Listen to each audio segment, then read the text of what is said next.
నమస్తే welcome to four sides TV.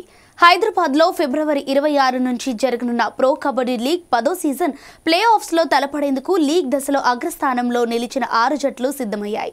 గచ్చిబౌలిలోని GMC Balayogi sports complex లో ఈ పోటీలు జరగనున్నాయి. లీగ్ దశలో సత్తా చాటి పాయింట్ల పట్టికలో తొలి 2 స్థానాల్లో నిలిచిన పూనేరి పల్టన్, జైపూర్ పింక్ ప్యాంథర్స్ ఇప్పటికే సెమీఫైనల్స్ చేరుకున్నాయి. మార్చి 1న మెగా ఫైనల్ జరగనుంది. ప్రో కబడ్డీ లీగ్ 10వ సీజన్ చాలా ప్రత్యేకమైనదని లీగ్ కమిషనర్ అనుపమ్ గోస్వామి చెప్పారు. 4 ఏళ్ల తర్వాత మళ్లీ 12 ఫ్రాంచైజీల సొంత నగరాల్లో మ్యాచ్లు నిర్వహించామని వివరించారు.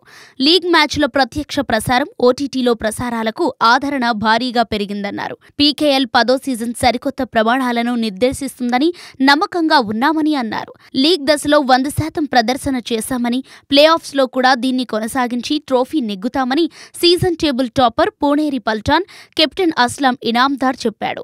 తమ జట్టు టైటిల్ను కాపాడుకుంటుందనే నమ్మకాన్ని defending champion Jaipur Pink Panthers captain Sunil Kumar వ్యక్తం చేశాడు.